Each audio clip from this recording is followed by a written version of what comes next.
சென்ற வாரத்திலே எபிரேயர் புஸ்தகத்திலே 1ஆம் அதிகாரத்திலே எபிரேய ஆசிரியர் எந்த நோக்கத்திற்காக இந்த நிருபத்தை எழுதினார் என்கிறதை குறித்து பார்த்தோம்.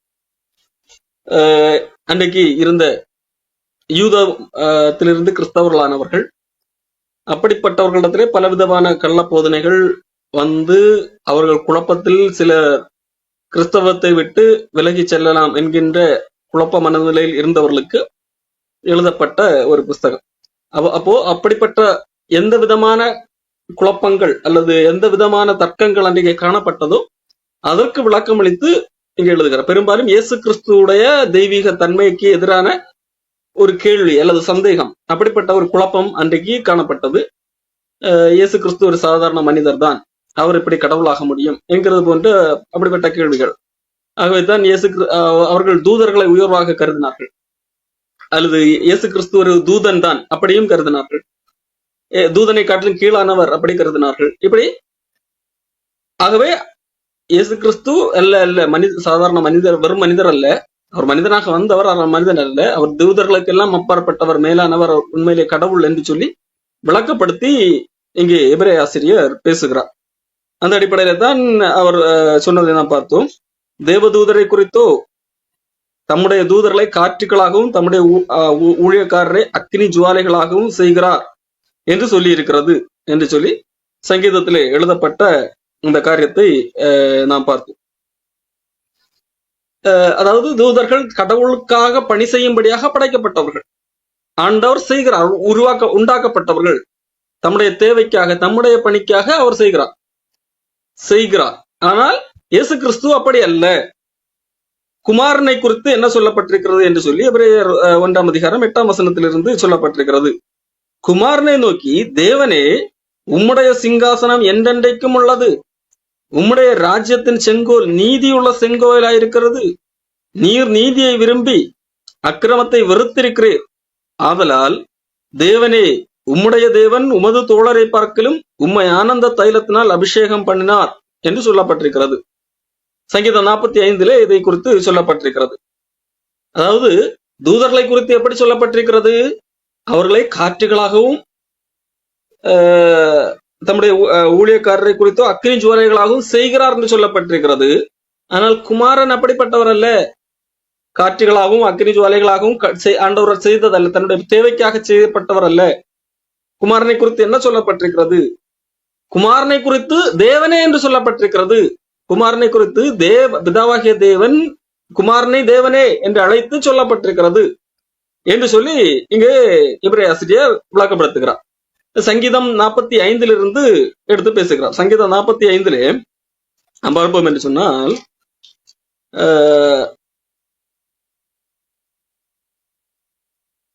ஓகே, சோனியம் என்னும் வாத்தியத்தாலே வாசிக்க கோராகின் புத்திரர் உள்ள ராக தலைவனுக்கு ஒப்புவிக்கப்பட்ட நேச பாட்டாகிய சங்கீதம். இது ஒரு காதல் பாட்டு என்கின்ற அடிப்படையிலே உள்ள ஒரு கவிதை புத்தகம் தான், கவிதை எழுத்துதான் இந்த 45வது சங்கீதம்.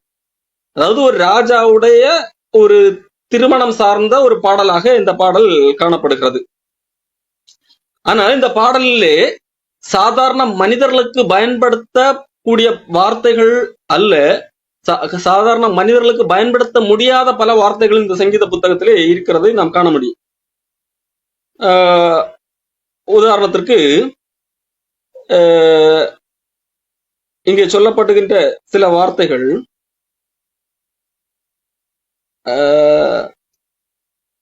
நீர் நீதியை விரும்பி அக்கிரமத்தை வெறுக்கிறீர்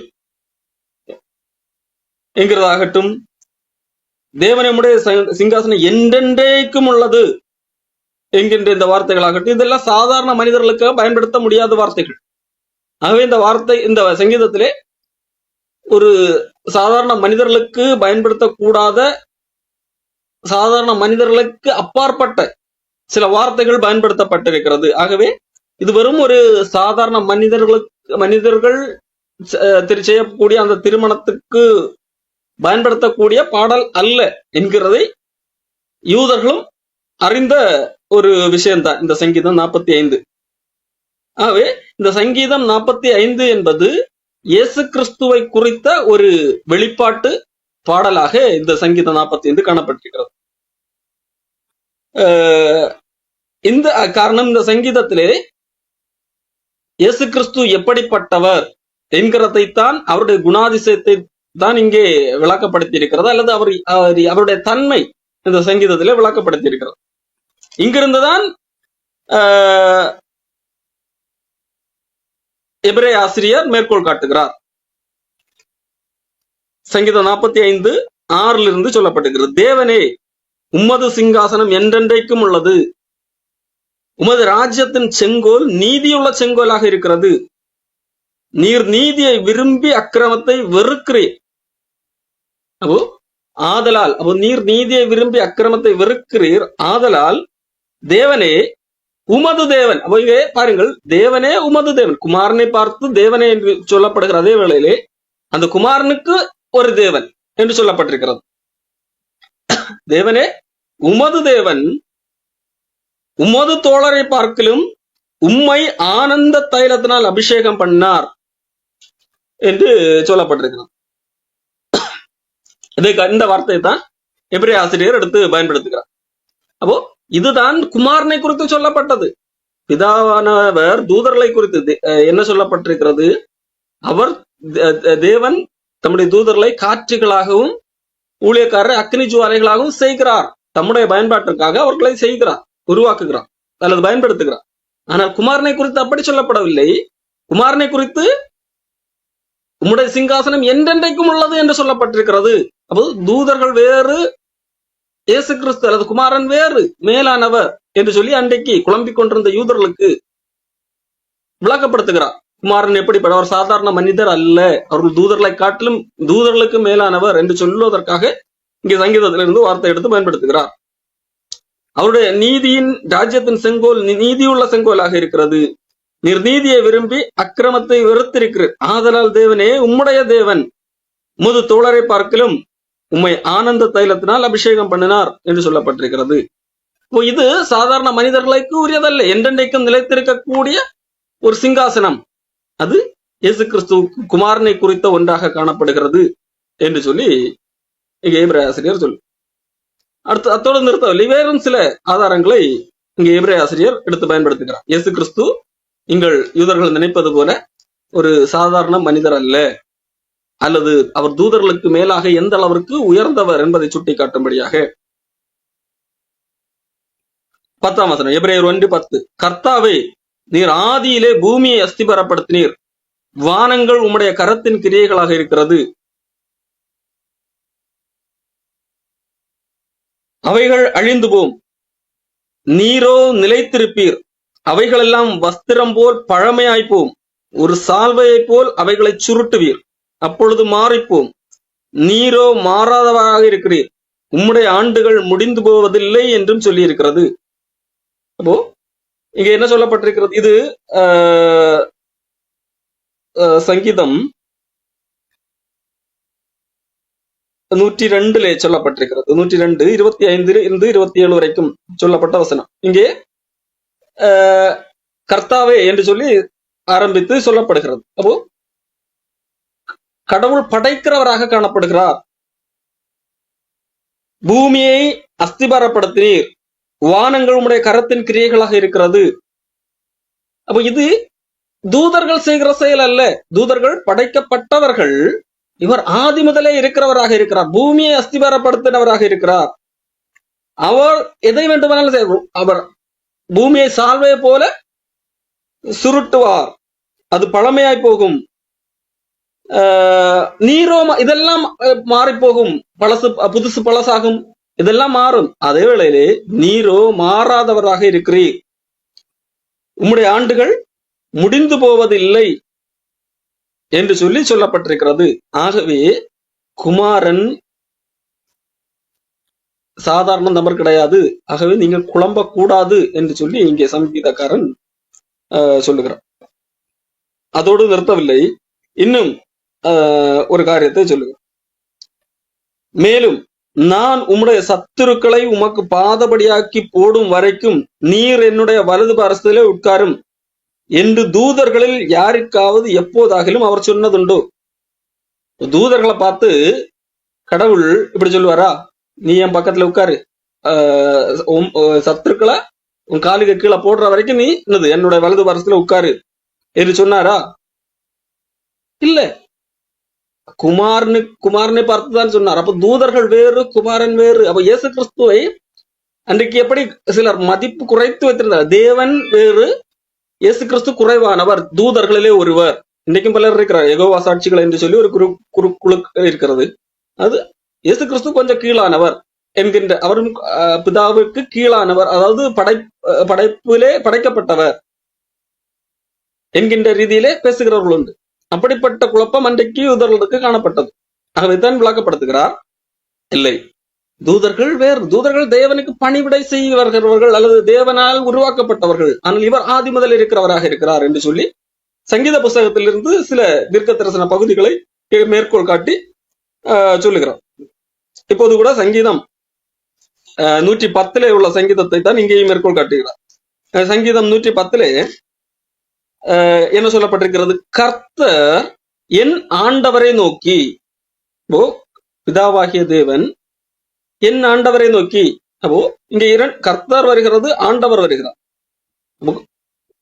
கர்த்தர் என் ஆண்டவரை நோக்கி, தூதனை நோக்கி அல்ல, கர்த்தர் என்னுடைய ஆண்டவரை நோக்கி, நான் உம்முடைய சத்துருக்களை உமக்கு பாதபடியாக்கி போடும் வரைக்கும் நீர் என்னுடைய வலது பாரசத்திலே உட்காரும் என்றார். அப்ப இந்த வார்த்தை தான் இங்க எடுத்து பயன்படுத்த. இது தூதர்களுக்கு யாருக்காக சொன்னாரா? பிதாவாகிய தேவன் தூதர்களை பார்த்தா எப்படி சொன்னார்? இல்லை, ஆண்டவரை பார்த்து சொன்னார், தன்னுடைய குமாரனை பார்த்து சொன்னார். அப்போ ஆகையால் தூதர்கள் கீழானவர்கள், குமாரனை அப்படி மட்டுப்படுத்தக்கூடாது. தூதர்கள் இப்படியோ இயேசு கிறிஸ்துவ இந்த அளவிற்கு குமாரன் எப்படிப்பட்டவர் என்பதை காண்பித்திருக்கிறார். அடுத்து தூதர்கள் யார்? ஏற்கனவே சொன்ன அடிப்படையிலே தூதர்களை தம்முடைய காட்சிகளாகவும் நம்முடைய ஊழியக்காரர் அக்கினி சுவாரிகளும் செய்கிறார், தம்முடைய பயன்பாட்டுக்காக செய்கிறார். அந்த அடிப்படையில தான் தூதர்களை குறித்து சொல்ல போகிறார். 14வது, ரட்சிப்பை சுதந்திரிக்க போகிறவர்களின் நிமித்தமாக ஊழியம் செய்யும்படிக்கு அவர்கள் எல்லாம் அனுப்பப்படும் பணிவிடை ஆவிகளாக இருக்கிறார்கள் அல்லவா? அவர்கள் பணிவிடை ஆவிகள். ரட்சிப்பை சுதந்திரிக்க போகிறவர்கள் நிமித்தமாக ஊழியம் செய்யும்படிக்கு, ஊழிய சேவை செய்யும்படிக்கு அவர்கள் எல்லாம் தேவனால் அனுப்பப்படுகிறவர்கள், தேவனால் அனுப்பப்படுகிற பணிவிடை ஆவிகள், தேவனுக்கு ஊழியம் செய்யக்கூடிய ஆவிகள். இதைத்தான் நாம் வெளிப்படுத்தின விசேஷத்திலே 19ஆம் அதிகாரத்திலும் 22ஆம் அதிகாரத்திலும் ஒரு இந்த காரியத்தை பார்க்க முடியும்.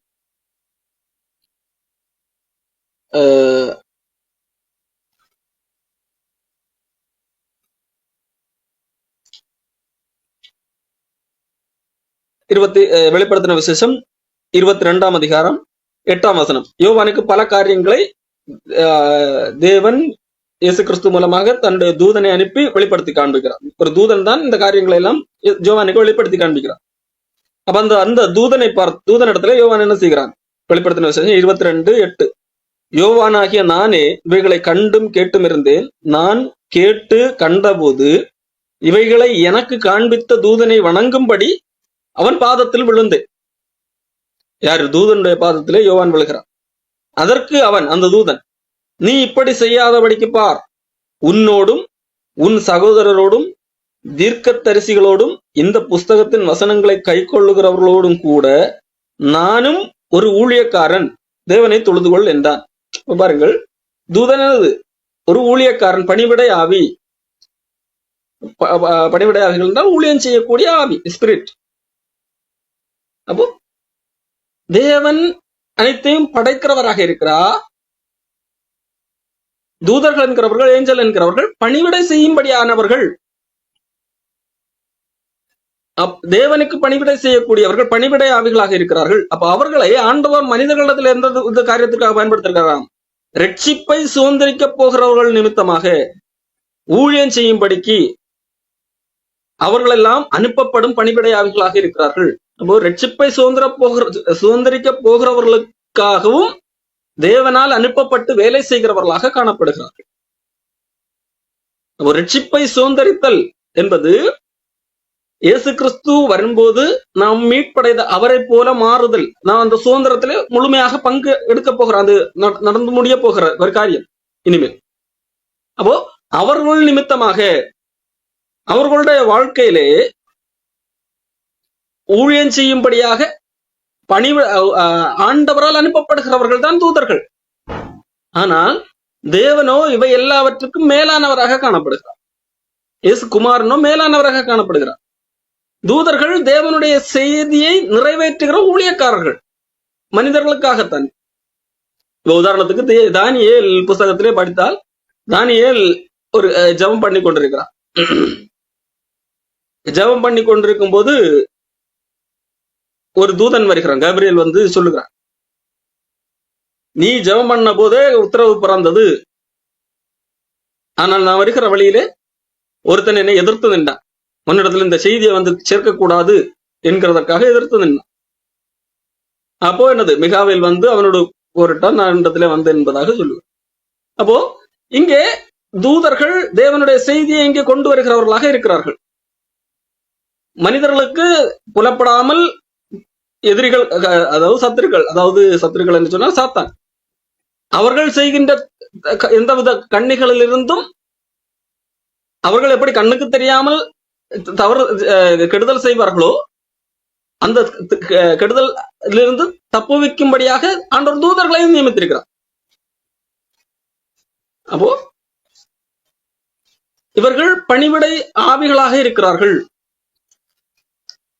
ரட்சிப்பை சுதந்திரிக்க போகிறவர்கள் நிமித்தமாக ஊழியம் செய்யும்படிக்கு அனுப்பப்படுகிற பணிவிடை ஆவிகள். ஆனால் குமாரன் அப்படி அல்ல. அவர் என்றென்றைக்கும் நிலைத்திருக்கிறவராக இருக்கிறார்.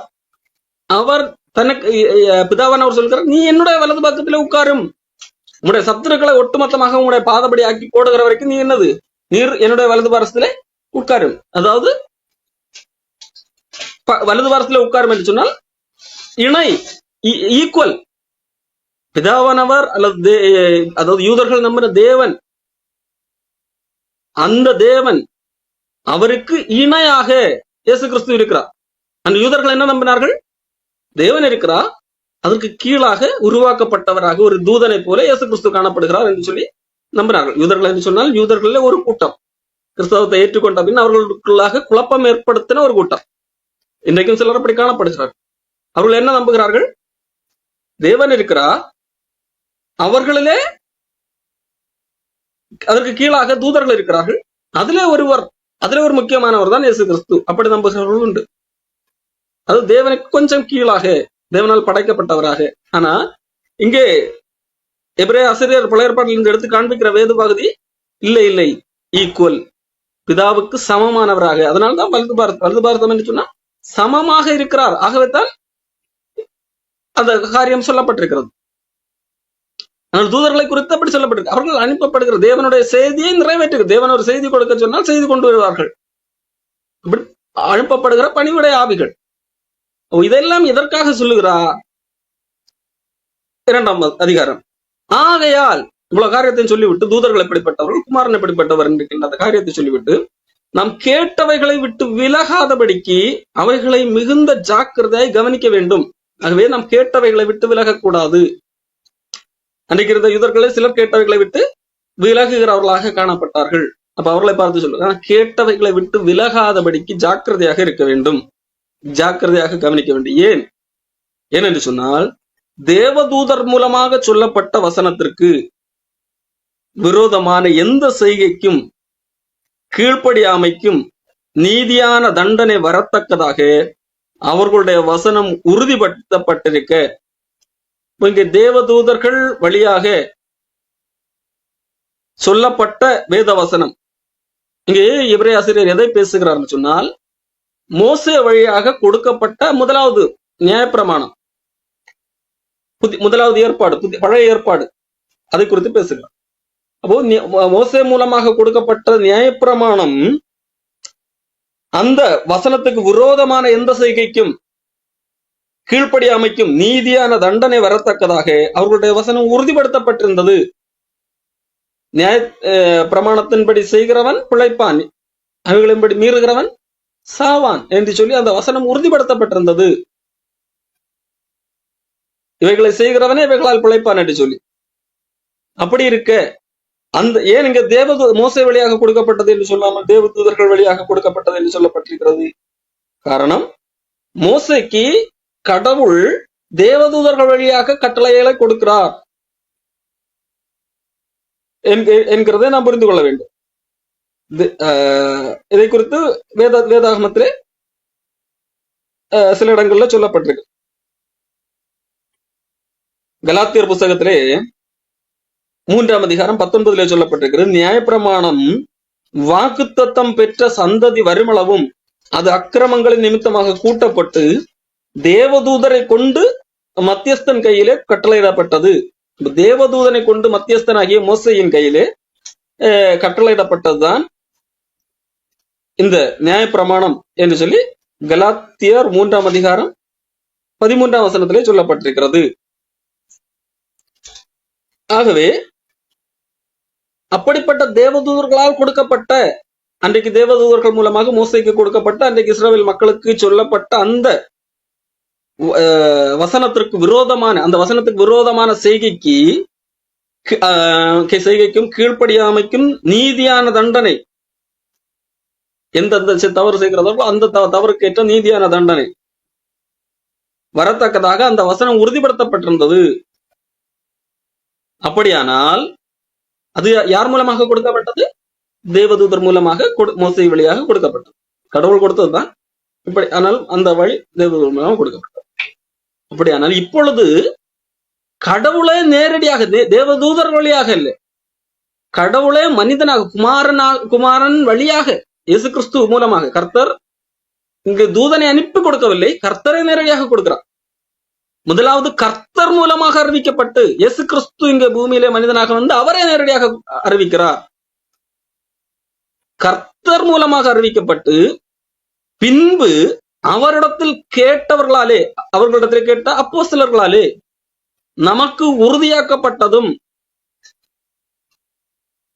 அப்போ இயேசு கிறிஸ்து மூலமாக அறிவிக்கப்பட்டு அவருடைய அப்போஸ்தலர்களாலே உறுதியாக்கப்பட்டது. அவர் அப்போஸ்தலர் அவரிடத்திலே கேட்டவர்கள், இயேசு கிறிஸ்துவிடத்துல கேட்டு அவர் மூலமாக அனுப்பப்பட்டவர்களாலே நமக்கு உறுதியாக்கப்பட்டதும், அடையாளங்களினாலும் அற்புதங்களினாலும் பலவிதமான பலத்த செய்கைகளினாலும் தம்முடைய சித்தத்தின் படி பகிர்ந்து கொடுத்த பரிசுத்தாவியின் வரங்களினாலும் தேவன் தாமே சாட்சி கொடுத்ததுமாக இருக்கிற இவ்வளவு பெரிதான ரட்சிப்பை குறித்து நாம் கவலையற்றிருப்போமானால் தண்டனைக்கு எப்படி தப்பித்துக் கொள்வோம்? இங்கே எபிரேய ஆசிரியர் ஒரு ஒப்பீட்டு செய்கிறார். அன்றைக்கு தேவதூதர் மூலமாக மோசே வழியாக ஒரு வசனம் கொடுக்கப்பட்டது. அந்த வசனத்துக்கு மீறி நடக்கிறவர்கள், கீழ்ப்படியாமல் போகிறவர்களுக்கு நீதியான தண்டனை கிடைத்தது. அப்படியானால் இப்பொழுது இங்கே தேவனே நேரடியாக வந்து கொடுத்திருக்கிறார். தேவனே நேரடியாக வருகிறார், கொடுக்கிறார். அது அவரிடத்திலிருந்து நேரடியாக கற்றவர்கள் மூலமாக உறுதிப்படுத்துகிறார், வசனத்தை உறுதிப்படுத்துகிறார். அதற்காக என்னெல்லாம் செய்கிறார்? அடையாளங்கள், அற்புதங்கள், பலவிதமான பலத்த செய்கைகள், தம்முடைய பரிசுத்த சித்தத்தின்படி கொடுத்த பரிசுத்தாவின் வரங்கள், தேவன் தாமே இவைகளினால் தேவன் தாமே சாட்சி கொடுத்திருக்கிறார். தேவன் தாமே ஏன் அன்றைக்கு வசனத்தை உறுதிப்படுத்தும்படியாக இயேசு கிறிஸ்து அற்புத அடையாளங்கள் எல்லாம் செய்திருக்கிறார். அப்போஸ்தலர்கள் அன்றைக்கு இருந்த வசனத்தை உறுதிப்படுத்தினவர்களுக்கு கொண்டு இந்த காரியங்களை எல்லாம் செய்திருக்கிறார் என்றால் தேவனே நேரடியாக இதை செய்திருக்கிறார். அப்போ எதற்காக? வசனத்தை இதுதான் உண்மையான சத்தியம் என்பதை உறுதிப்படுத்தும்படியாக. இப்படி தேவன் தாமே நேரடியாக வந்து காரியத்தை செய்த இந்த ரட்சிப்பு மனிதர்கள் மீட்பு, நரக தண்டனையிலிருந்து மீட்பதற்கான வழி. இது யார் மூலமாக நேரடியாக கொடுக்கப்பட்டது? தேவனே நேரடியாக கொடுக்கிறது. அதான் தேவன் தாமே சாட்சி கொடுத்ததாயிருக்கிற இவ்வளவு பெரிதான ரட்சிப்பு யார் மூலமாக? முதலாவது கர்த்தர் மூலமாக அறிவிக்கப்பட்டு, அங்கே தேவதூதர் மூலமாக சொல்லப்பட்ட வசனம் மோசேக்கு வந்தது. இங்கே புதிய ஏற்பாட்டிலே கர்த்தரே நேரடியாக வந்து பேசுகிறார். அதை அவரே உறுதிப்படுத்துகிறார். அப்போஸ்தலர்கள் மூலமாக உறுதிப்படுத்துவதற்கு சாட்சியாக தேவனே சாட்சி கொடுக்கிறார். எப்படி சாட்சி கொடுக்கிறார்? அடையாளங்களினாலே, அற்புதங்களினால், பலத்த செய்கைகளினாலே, பரிசுத்தாவின் பகிர்ந்து கொடுக்கப்பட்ட பல்வேறு விதமான வரங்களினாலும் தேவன் தாமே சாட்சி கொடுக்கிறார். தேவன் சாட்சி கொடுக்கிறார். எதற்கு சாட்சி கொடுக்கிறது? இந்த இவ்வளவு பெரிதான ரட்சிப்பு காப்பாற்றப்படுதல், தண்டனையிலிருந்து காப்பாற்றப்படுதல். அப்போ தண்டனையிலிருந்து காப்பாற்றுவதற்கான வழியை ஆண்டவர் இங்கே நேரடியாக வந்து சொல்லுகிறார். அப்போ இதற்கு நாம் செவி சாய்க்காவிட்டால், ரட்சிப்பை குறித்து நாம் கவலையற்றிருப்போமானால், அப்போ தண்டனையிலிருந்து தப்புவதற்கு, காப்பாற்றப்படுவதற்கு ஒரு ஆண்டவர் தாமே இவ்வளவு காரியங்களை செய்துவிட்டு அதற்கு ஆண்டவர் தாமே சாட்சியும் கொடுக்கும் போது அதை குறித்து நாம் கவலையற்றிருப்போமானால், நாம் தண்டனையிலிருந்து தப்பிக்க வேண்டிய அவசியம் இல்லை, நாம் காப்பாற்றப்பட வேண்டிய அவசியம் இல்லை என்று சொல்லி நாம் காப்பாற்றப்படுதலை குறித்து கவலையற்றிருப்போமானால், நாம் கண்டிப்பாக காப்பாற்றப்பட்டாக வேண்டும் என்கின்ற எண்ணமற்றவர்களாக இருப்போமானால் தண்டனைக்கு எப்படி தப்பித்துக் கொள்ள முடியும்? அப்போ அன்றைக்கு கொடுக்கப்பட்ட அந்த தேவதூர்வமான சொல்லப்பட்ட அந்த வசனத்திற்கு மீறி நடக்கிற காரியத்திற்கு தண்டனை அது உறுதிப்படுத்தப்பட்டிருக்க, தண்டனை வரத்தக்கதாக அந்த வசனம் உறுதிப்படுத்தப்பட்டிருக்கிறது. ஆனால் இங்கே இவ்வளவு இயேசு கிறிஸ்து மூலமாக சில காரியம் உறுதிப்படுத்தப்பட்டிருக்கிறது. எது? ரட்சிப்பு உறுதிப்படுத்தப்பட்டிருக்கிறது. அப்போ இவ்வளவு பெரிதான அந்த ரட்சிப்பை உறுதிப்படுத்துவதற்காக ஆண்டவர் பல காரியங்களை செய்திருக்கார். கர்த்தரே நேரடியாக வந்து பேசுகிறார், அவரிடத்துல கேட்டவர்கள் மூலமாக உறுதிப்படுத்துகிறார். அதற்கு சாட்சியாக அற்புத அடையாளங்கள், பலத்த செய்கைகள், பரிசுத்தாவி பகிர்ந்து கொடுத்த வரங்கள், இவைகளை கொண்டு தேவனே சாட்சி கொடுக்கிறார். காரணம் அவ்வளவு பெரிதானது ரட்சிப்பு. தண்டனை அதிலிருந்து காப்பாற்றப்படுதல். காப்பாற்றப்படுதலை குறித்து ஆண்டவர் இங்கே உறுதிப்படுத்துகிறார். என்ன? இயேசு கிறிஸ்துவை விசுவாசித்தால் காப்பாற்றப்படலாம், தண்டனையிலிருந்து விடுதலை பெறலாம். அவர் இங்கே வந்து அவற்றுக்கான என்ன செய்திருக்கிறார் என்கிறதை முழுமையாக உள்வாங்கி விசுவாசித்தால் தண்டனையிலிருந்து தப்பு வைப்பதற்கான ஒரு வழி இருக்கிறது. ஆனால் இந்த காப்பாற்றப்படுதலை நான் காப்பாற்றப்பட வேண்டும் என்கின்ற எந்த அக்கறையும் இல்லாமல் இருப்போமானால், ஆகவே நான் நின்னது எனக்கு அந்த பழைய கட்டுப்பாடுகளுக்குள்ளாக இருக்கிறதான் சரியாக இருக்கிறது என்று சொல்லி அங்கே போனால், காரணம் யூதர்கள் அந்த நிலைமையில தான் இருந்தார்கள். அப்படி இருப்போமானால் அந்த தண்டனையிலிருந்து எப்படி தப்பித்துக் கொள்வோம்? காரணம் அங்கே தண்டனை உறுதிப்படுத்தப்பட்டிருக்கிறது. தேவதூதர் மூலமாக கொடுக்கப்பட்ட அந்த இதிலே தண்டனை உறுதிப்படுத்தப்பட்டிருக்கிறது. என்னது? அந்த வசனத்துக்கு மீறி நடந்தால் தண்டனை. யாராகிலும் மீறி நடக்காமல் இருக்க முடியுமா? யாக்கோபு சொல்வார், நியாயப்பிரமாணத்திலே ஒரு காரியத்திலே மீறினாலும் எல்லாவற்றையும் மீறினதற்கு சமம் என்று சொல்லி. இப்போ அங்கே வசனம் உறுதிப்படுத்தப்பட்டிருக்கிறது. நீதியான தண்டனை வரத்தக்கதாக வசனம் உறுதிப்படுத்தப்பட்டிருக்கு. இங்கே இயேசு கிறிஸ்து மூலமாக ரட்சிப்பு உறுதிப்படுத்தப்பட்டிருக்கிறது. அப்போ இதை குறித்து கவலையற்றிருப்போமானால் வரப்போகிற தண்டனைக்கு எப்படி தப்பித்துக் கொள்ள முடியும் என்று சொல்லி எபிரேய ஆசிரியர் கேள்வி கேட்கிறார். இனி வரும் உலகத்தை குறித்து பேசுகிறோமே, இனி ஒரு உலகம் வரும் என்கிறதை யூதர்களும் பேசுகிறார்கள். அதை அவர்கள் தூதர்களுக்கு கீழ்ப்படுத்தவில்லை. அந்த உலகம் தூதர்களுக்கு கீழ்ப்படுத்தவில்லை, மாறாக குமாரனுக்கு கீழ்ப்படுத்தினார் என்று சொல்லி எபிரேய ஆசிரியர் இங்கே சொல்லுகிறார்.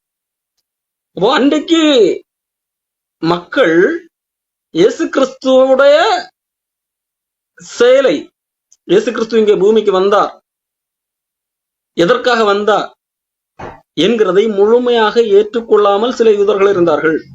அவர்கள் என்ன செய்கிறார்கள்? இயேசு கிறிஸ்துவை ஏற்றுக்கொள்வதற்கு தயார், ஆனால் நாங்கள் விரும்புகிறபடி வேண்டுமானால் ஏற்றுக்கொள்ளும். அவர் ஒரு சாதாரண மனிதர் அல்லது அவர் ஒரு தூதர், ஆனால் கடவுள் எல்லாம் இருக்க முடியாது, கடவுளால் படைக்கப்பட்ட ஒருத்தர், அப்படி வேண்டுமானால் ஏற்றுக்கொள்ளுகிறோம். அல்ல, அவர் கடவுள், இயேசு கிறிஸ்து கடவுள் இங்கே மனிதனாக வருகிறார் என்று சொல்லி இங்கே இந்த எபிரேய ஆசிரியர் பல்வேறு விளக்கங்களை கொடுத்துவிட்டு இது அவர்களுடைய அந்த நம்பிக்கை எதற்கு நேராக கூட்டி செல்லுகிறது? தண்டனைக்கு நேராக கூட்டி செல்லுகிறது. காரணம் இயேசு கிறிஸ்துவை விசுவாசித்தால் மட்டும்தான் ரட்சிப்பு. ஆனால் இவர்கள் அந்த ரட்சிப்பை குறித்து கவலையற்றவர்களாக தண்டனைக்கு நேராக செல்லுகிறவர்களாக இருக்கிறார்கள். இவ்வளவு இயேசு கிறிஸ்து மூலமாக அறிவிக்கப்பட்டு அதை தன்னுடைய சீடர்கள் மூலமாக அப்போஸ்தலர்கள் வழியாக உறுதியாக்கப்பட்ட அதற்காக ஆண்டவர் பல காரியங்களை சாட்சி கொடுத்திருக்கிறார். பல காரியங்கள் மூலமாக தேவனே சாட்சி கொடுத்தும் ஆனால் அவர்கள் என்ன செய்கிறார்கள்? அதை நம்ப மறுக்கிறவர்களாக காணப்படுகிறார்கள். அப்படி இருக்கும்போது எப்படி தண்டனைக்கு தப்பித்துக் கொள்ள முடியும்? தூதர்களுக்காக ஆண்டவர் என்னது உலகத்தை கீழ்ப்படுத்தவில்லை. இயேசு கிறிஸ்து ஒரு தூதன் என்று சொன்னால் தூதனுக்காக கடவுள் உலகத்தை கீழ்ப்படுத்தினது போல மாறிவிடும் அல்ல என்று சொல்லி அடுத்து மறுபடியும் சங்கீதத்திற்கே போகிறார். ஒரு இடத்தில் ஒருவன் சாட்சியாக மனுஷனை நீர் நினைக்கிறதற்கும் மனுஷனுடைய குமாரனை நீர் விசாரிக்கிறதற்கும் அவன் எம்மாத்திரம்? அவனை தேவதூதரிலும் சற்று சிறியவனாக்கினீர். மகிமையினாலும் கனத்தினாலும் அவனுக்கு முடிசூட்டி உம்முடைய கரத்தின் கிரியைகளின் மேல் அவனை அதிகாரியாக வைத்து சகலத்தையும் அவனுடைய பாதங்களுக்கு கீழ்ப்படுத்தினீர் என்று சொன்னான். இது சங்கீதத்திலே சொல்லப்பட்ட காரியம். இது யாரை குறித்து சொல்லப்பட்டது? மனிதர்களை குறித்து சொல்லப்பட்ட ஒரு காரியமாக இருக்கிறது. சங்கீதத்தின் புஸ்தகம் 8ஆம் சங்கீதத்திலே காணப்படுது. படிப்போம்.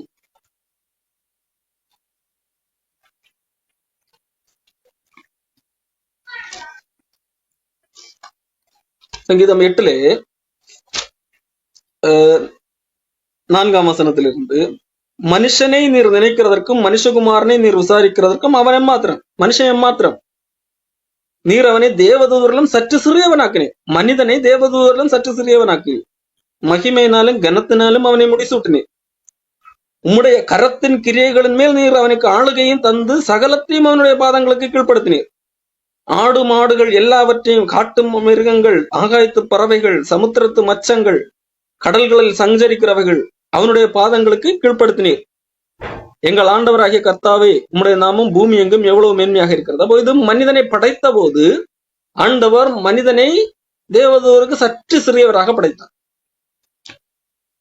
ஆனால் படைத்து பூமியில் அனைத்தின் மேலும், ஆடு மாடுகள், எல்லா மிருகங்கள், பூமி அனைத்து காரியங்களின் மேலும் ஆண்டவர் மனிதனுக்கு அதிகாரம் கொடுத்தார்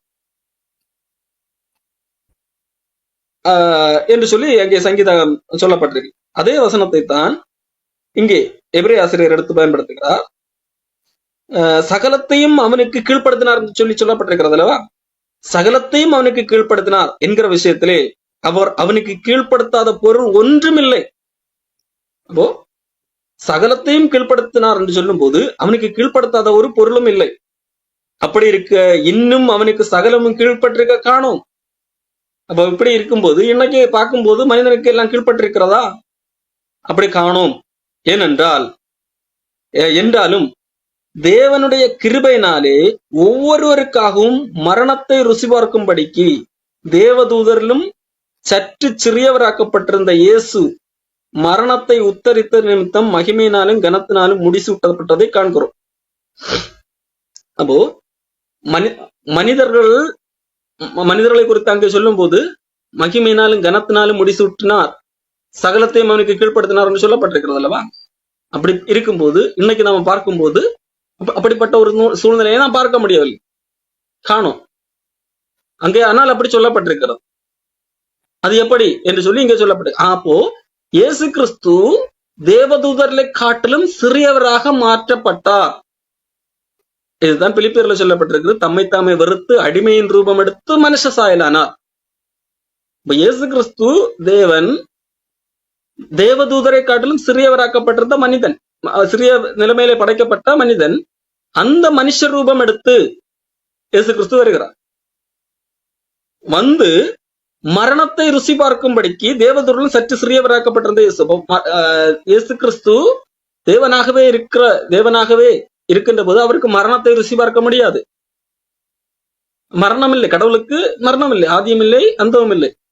அப்படி இருக்க மரணத்தை ருசி பார்க்கும்படியாக தேவதூதரிலும் சற்று சிறியவராக்கப்பட்டிருந்த இயேசு, தேவதூதரை காட்டிலும் சற்று சிறியவராக்கப்பட்ட நிலைமையிலே மனிதர்கள் இருக்கிறார்களா, அந்த நிலைமைக்கு இயேசு கிறிஸ்து வருகிறார். இயேசு மரணத்தை உத்தரித்த நிமித்தம், இயேசு கிறிஸ்து வந்து மரணத்தை உத்தரித்தார். மரணத்தை அடைந்து அதன் பின்பு உயிர்த்தெழுந்தார். அதன் பின்பதாக மகிமையினாலும் கனத்தினாலும் முடிசூட்டப்பட்டதை காண்கிறோம். ஏனென்றால் தமக்காகவும் தம்மாலேயும் சகலத்தையும் உண்டாக்கினவர் அநேகம் பிள்ளைகளை மகிமையிலே கொண்டு வந்து சேர்க்கையில் அவர்களுடைய இரட்சிப்பின் அதிபதியை உபத்திரவங்களினாலே பூர்ணப்படுத்துகிறது அவருக்கு ஏற்றதாக இருந்தது. காரணம், அநேகம் பிள்ளைகள், இயேசு கிறிஸ்து மட்டுமல்ல, இயேசு கிறிஸ்துவுக்கு அநேகம் பிள்ளைகளை மகிமையிலே கொண்டு போய் சேர்க்க வேண்டும். மனிதன் மகிமையை இழந்து விட்டான், அந்த தண்டனைக்குரியவனாக மாறிவிட்டான். அப்படிப்பட்ட அந்த அநேகம் பிள்ளைகளை தேவனுக்கு மகிமையிலே கொண்டு சேர்க்க வேண்டும் என்கிறதற்காக இரட்சிப்பின் அதிபதி இயேசு கிறிஸ்துவை உபத்திரவங்களினாலே பூரணப்படுத்துவது தேவனுக்கு ஏற்றதாக இருந்தது. அப்போ இயேசு கிறிஸ்து உபத்திரவங்களினாலே பூரணப்பட்டதனால், அதாவது பூர்ணமான உபத்திரவம் அடைந்து அந்த நீதியை சம்பாதித்ததனால்,